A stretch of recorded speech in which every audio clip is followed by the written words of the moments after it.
तर आज आपण 1 कप गव्हाच्या पिठापासून अगदी चविष्ट असे मोदक बनवणार आहोत। तर खूप कमी साहित्यामध्ये हे मोदक तयार होतात आणि अगदी वेगळ्या पद्धतीने तुम्ही ट्राय करू शकता। सगळ्यांना खूप आवडतील, घरातले खूप आवडीने खातील। तर इथं आपण घेतलेलं आहे 1 वाटी गव्हाचं पीठ घेतलेलं आहे। तर जे आपण रेग्युलर जे आपलं दळण घरी येतं, ज्याने आपण चपाती करतो, तर तेच पीठ आपल्याला इथे घ्यायचं आहे। तर आता हे पीठ आपल्याला खरपूस असं भाजून घ्यायचं आहे। म्हणजे याला हलकासा आपण अर्धा मिनिटसाठी भाजून घ्यायचं आहे, जेणेकरून पिठाचा लगेच असा वास दरवळतो, त्या प्रकारे ह्याला हलकसं भाजून घ्यायचं आहे।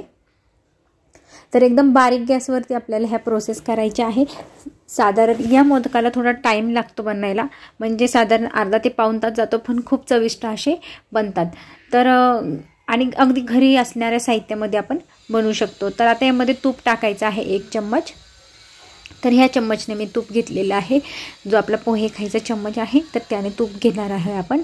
तर आता हे तूप टाकलेलं आहे, मिक्स करून घ्यायचं आहे आणि हळूवार असंच आपल्याला भाजत राहायचं आहे। तर चांगलं आपल्याला हे गव्हाचं जे पीठ आहे तर ते छानपैकी आपल्याला खरपूस असं भाजून घ्यायचं आहे। तर पुन्हा अर्धा मिनिट मी बघा अशा प्रकारे ह्याला खालीवर असं परतून घेतलेलं आहे। तर आता पुन्हा आपल्याला 1 चम्मच तूप टाकायचं आहे। तर तुपामध्येच आपण हे बनवणार आहोत, कारण तुपामध्येच खूप चविष्ट असे बनतात हे मोदक। तर आता इथे बघा हळूवार असं कलर हळूहळू चेंज होत चाललेला आहे पिठाचा। तर कलर चेंज होईपर्यंत आपल्याला अशाच प्रकारे परतत राहायचं आहे। आणि माझ्या चॅनलवरती याआधी पण मी खूप सारे मोदकचे व्हिडिओ टाकलेले आहेत, तर ते पण तुम्ही जाऊन नक्की पहा। तर आता पुन्हा 1 चम्मच आपण इथे घेतलेलं आहे तूप। तर अशा प्रकारे आपलं 3 चम्मच तूप झालेलं आहे। तर ह्याला पुन्हा असं आपल्याला मिक्स करून घ्यायचं आहे। तर एकदम लालसर होईपर्यंत आपण हे भाजणार आहोत आणि एकदम बारीक गॅसवरती हा प्रोसेस मी केलेला आहे। म्हणजे आपल्याकडे 2 प्रकारचे 2 गॅस असतात एका शेगडीवरती। तर त्याच्यामध्ये एक स्लो चालतो आणि एक मोठा चालतो। तो जो मोठा चालतो तर तो एकदम बारीक करून मी त्यावरती हे सर्व प्रोसेस करत आहे। तर आता पुन्हा एकदा आपण 1 चम्मच तूप टाकायचं आहे। तर जसं जसं भाजत येईल तसं आपल्याला लागेल तसं तूप आपण ॲड करायचं आहे। एकदम तूप नाही टाकायचं आपण, छानपैकी आपण भाजून अशा प्रकारे त्याला हळूवार घ्यायचं आहे। कारण एकदम फास्ट गॅसवरती आपण भाजू शकत नाही, कारण पीठ आपलं करपू शकतं त्याच्यामुळे, आणि मग मोदकाला तो हलकासा करपूस वास येतो। त्यामुळे असेच ह्याला फक्त एकदम पेशंटनी करावं लागतात। तर आता आपण यामध्ये अर्धा वाटी मी किसलेलं जे खोबरं आहे बारीक, तर जे मार्केटमध्ये आयतं मिळतं तर ते घेतलेलं आहे मी। तर इथं घरीही आपण सुकं खोबरं किसून घेऊ शकता, किंवा ओलं नारळ ते पण आपण किसून घेऊ शकतो। तर 1 वाटी जे मी गव्हाचं पीठ घेतलेलं आहे, तर त्याला आपल्याला अर्धा वाटी अशा प्रकारे खोबऱ्याचा किस घ्यायचा आहे। पण तो असा एकदम जाडसर किसलेला नको आपल्याला, एकदम बारीक असा हवा आहे। जर जाडसर किसलेला असेल तरी चालेल। पुढे तो आपण मिक्सरमधून काढणारच आहोत। तर आता पुन्हा एकदा 1 चम्मच तूप घेतलेला आहे आणि आता ह्याला छानपैकी भाजून घ्यायचं। म्हणजेच आता आपल्या ह्या पिठासोबत आपल्याला खोबरंही हलकंसं लालसर असं भाजून घ्यायचं आहे। तर आता आपण जसं लागेल तसं तूप टाकायचं आहे। पुन्हा 1 चम्मच मी यामध्ये तूप टाकलेलं आहे। तर ह्याचा जोपर्यंत असं एकजीव पूर्ण पीठ होत नाही तोपर्यंत आपल्याला यामध्ये तूप ॲड करायचं आहे। तर टोटल तूप किती लागलेलं आहे तेही मी व्हिडिओच्या शेवटी सांगणार आहे तुम्हाला। तर आता पुन्हा ह्याला असं परतून घ्यायचं आहे। बघा इथे हळूहळू असे गोळे तयार व्हायला लागलेले आहेत। तर आता पुन्हा आपण यामध्ये तूप टाकायचं आहे। तर ह्यावेळेस आपण आता 2 चम्मच तूप ॲड करणार आहोत। तर आता हे पुन्हा मिक्स करून घ्यायचं आहे। आता खोबरं पण आपलं बऱ्यापैकी चांगलं असं भाजून झालेलं आहे पिठासोबतच, इथे तुम्ही पाहू शकता बघा। आणि हळूहळू वर ते मस्त पिठाचा असा गोळा बनत चाललेला आहे, घट्टसर व्हायला लागलेला आहे, ते पण तुम्हाला इथे दिसत असेल। तर आता यामध्ये आपल्याला विलायची पावडर टाकायची आहे 1 चम्मच, आणि त्याचबरोबर इथं मी घेतलेला आहे खवा। तर खवा हा मी बारीक करून घेतलेला आहे कुस्करून, तर अर्धा वाटीपेक्षा थोडा कमी घेतलेला आहे। तर याचं प्रमाण अर्धा वाटीही घेऊ शकता। आणि खवा एकदम ऑप्शनल आहे, जर आवडत असेल तर टाकू शकता, पण खव्याने छान असं टेस्ट येते। तर तो पूर्णपणे ऑप्शनल आहे, जर आवडत असेल तरच टाकला तरी चालेल। आता हे सगळं मिक्स करून घ्यायचं आहे आपल्याला छान। आणि ह्याच्यामध्ये अजून आपल्याला पुन्हा 1 चम्मच तूप टाकायचं आहे आणि आता पुन्हा सर्व मिश्रण मिक्स करून घ्यायचं आहे. जोपर्यंत बघा असं घट्टसर मिश्रण आपलं तयार होत नाही तोपर्यंत आपण तूप टाकलेलं आहे. आणि इथं टोटल मी अर्धा वाटी तूप टाकलेलं आहे. 1 वाटी गव्हाच्या पिठाला आपल्याला अर्धा वाटी तूप लागलेलं आहे आणि अर्धा वाटी आपल्याला नारळ लागलेला आहे जे किसून टाकलेलं आहे. तर आता हे चांगलं मिश्रण करून घ्यायचं आहे. बघा अशा प्रकारे आपल्याला हे तयार करायचं आहे.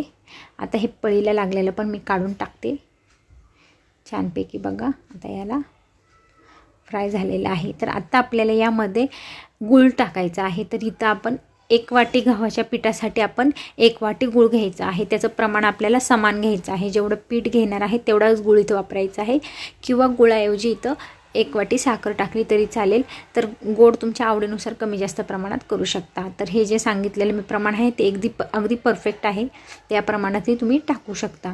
तर ज्यावेळेस आपण साखर टाकू तर साखर यामध्ये डायरेक्ट टाकायची नाही. साखर आपल्याला एकदम विरघळून घ्यायची आहे. हलक्याशा 2-3 चम्मच पाण्यामध्ये साखर विरघळून घ्यायची आहे आणि चांगली विरघळली की यामध्ये मिक्स करून अशा प्रकारे त्याला हे करून घ्यायचं आहे. आता गूळ मी किसून टाकला होता यामध्ये, त्यामुळे मी डायरेक्ट टाकलेला आहे. जर तुमच्याकडे फोडलेला गूळ असेल मग त्याला पण आपल्याला चांगलं उकळून घ्यायचं आहे. गुळाला हलक्याशा पाण्यामध्ये चांगलं गूळ विरघळून द्यायचं आहे आणि मगच यामध्ये टाकायचं आहे. तर हा किसलेला गूळ होता म्हणून मी डायरेक्ट ह्या मिश्रणामध्ये टाकलेला आहे.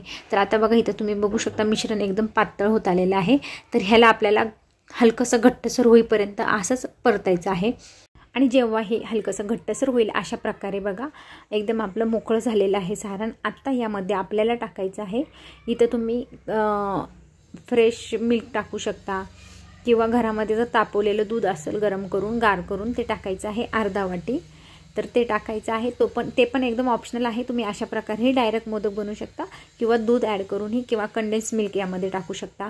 तर अशा प्रकारे अर्धा वाटी हे घेतलेलं आहे मी. कंडेन्स मिल्क किंवा दूध किंवा फ्रेश मिल्क यापैकी काहीही टाकू शकता तुम्ही. आणि आता ह्याला चांगलं मिक्स करून घ्यायचं आहे पुन्हा. म्हणजे हे छान हे सर्व एकत्र मिश्रण तयार करायचं आहे. जर तुम्हाला दूध नसेल वापरायचं मग त्याऐवजी तुम्ही डायरेक्ट अशा प्रकारे मोदक बनवले तरीही चालतील दूध न टाकता. फक्त तूप अजून थोडंसं जास्त ॲड करायचं. जिथे मी अर्धा वाटी टाकली आहे तिथे 1-2 चम्मचचा फक्त फरक पडतो. तर आता हे मिश्रण छानपैकी मिक्स करून झालेलं आहे. आता पुन्हा ह्याला 1 मिनिट आपल्याला अशा प्रकारे परतून घ्यायचं आहे. तिथे बघू शकता तुम्ही छानपैकी आपलं परतून झालेलं आहे. तर अशा प्रकारे मिश्रण आपल्याला चांगलं रेडी करून घ्यायचं आहे. आणि आता हे मिश्रण आपल्याला 1 मिनिट परतून झाले की लगेच आपण याला खाली उतरवणार आहोत. तर कढईमध्ये आपल्याला गरम ठेवायचं नाही ह्याला, तर आपण लगेच बाउलमध्ये काढून घ्यायचं आहे. तर आता गॅस मी बंद केलेला आहे आणि बघा मिश्रण मस्त बाउलमध्ये काढून घेतलं आहे. तर तुम्ही इथे पाहू शकता हलकंसं कोमट झाल्यावरती मी असं याला फोडून घेते. तर तुम्ही बघू शकता तुम्ही डायरेक्ट असे मोदक बनवायला घेतले ह्याचे तरी पण बनतात आणि छान बनतात. पण मला एकदम नाही का मिश्रण असं रवाळ हवं आहे, त्याच्यामुळे ह्याला लगेच आता मी मिक्सरमधून बारीक करून घेणार आहे. जर तुम्हाला असं रवाळ नको असेल आणि जर तुम्हाला तशी बनवायची असतील डायरेक्ट तर तशाही प्रकारे बनवू शकता. दोन्हींपैकी कोणतीही पद्धत इथे वापरू शकता. तर ह्याला बघा अशा प्रकारे डायरेक्ट तयार होतात मोदक. पण आता ह्याला मी मिक्सरमधून बारीक करून घेणार आहे हे सारण, कारण एकदम रवाळ असे मोदक छान लागतात आणि जास्त चावायची गरज लागत नाही. त्याच्यामुळे आता हे मिश्रण आपल्याला मिक्सरमधून बारीक करून घ्यायचं आहे. तर बारीक केल्यावर मी दाखवते कशा प्रकारे आपल्याला हे करायचं आहे. तिथे बारीक झालेले आहे ते तुम्ही पाहू शकता. हे बघा अशा प्रकारेच आपल्याला ठेवायचं आहे. एकदम रवाळ असं मिश्रण हे झालेलं आहे आणि छान झालेलं आहे. मऊसूत असं खायला पण खूप चविष्ट असं लागतं असं डायरेक्ट खाल्लं तरी. आता हे मी घेतले आहे ड्रायफ्रूट. तर ड्रायफ्रूट तुम्ही त्यामध्येही ॲड करू शकता किंवा मोदकाच्या बाहेरून सजावटीसाठीही वापरू शकता. तर आता हे घेतलेलं आहे मी साचा मोदक बनवायचा. आता यामध्ये आपण ड्रायफ्रूट टाकणार आहोत आणि ते सगळं मिश्रण टाकणार आहोत मोदकाचं. तर दोन्ही साईडला ड्रायफ्रूट टाकलेले आहे. अशा प्रकारे मिश्रण त्यामध्ये टाकायचं आहे. तर मगाशी जे मिश्रण आपलं होतं ना जे आपण मिक्सरमध्ये बारीक करायच्या आधी, तर त्याच्याने हातानेही खूप छान मोदक जमतात तशा मिश्रणाचे. तर असे मोदक खायला हेल्दी पण आहेत आणि चविष्ट पण आहेत आणि लवकरच गणपती बाप्पांचं आगमन होणार आहे. त्यानिमित्ताने तुम्ही असे वेगवेगळ्या प्रकारचे मोदक नक्की ट्राय करून बघा. सर्वांना खूप जास्त आवडतील. तर इथं बघा आपला मोदक असा तयार झालेला आहे. इथे तुम्ही पाहू शकता बघा किती मस्त असा झालेला आहे आणि अगदी दिसायला जशी छान दिसायला लागली आहेत तसेच चवीलाही हे खूपच अप्रतिम असे होतात.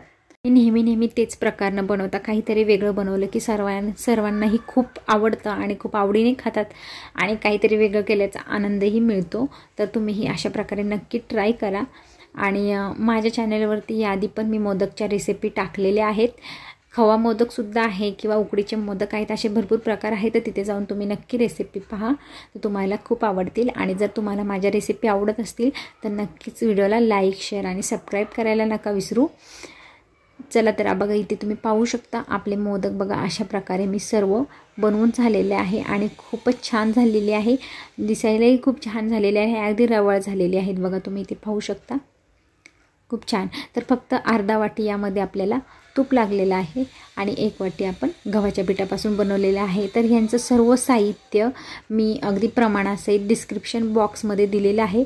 तर जाऊन तुम्ही डिस्क्रिप्शन बॉक्स चेक करा आणि वेगवेगळ्या मोदकाच्या रेसिपी माझ्या चॅनलवरती आहेत, तर तिथेही तुम्ही जाऊन त्या रेसिपी पाहू शकता. आणि असे आगळे वेगळे पदार्थ नक्की बनवून बघा, कारण नेहमी तेच पदार्थ आपण बनवत असताना काहीतरी वेगळं बनवलं की नक्की सर्वांना खूप जास्त आवडतं. आणि अशा प्रकारे हे हेल्दी पण आणि टेस्टी पण अशी रेसिपी आहे. तर तुम्हाला ही मोदक रेसिपी कशी वाटलेली आहे मला कमेंट बॉक्समध्ये सांगायला विसरू नका. आणि अशाच वेगवेगळ्या रेसिपी पाहण्यासाठी माझ्या चॅनलला लाईक, शेअर आणि सबस्क्राईब करायला विसरू नका. चला तर भेटूया आपण नेक्स्ट रेसिपीसोबत. तोपर्यंत बाय बाय.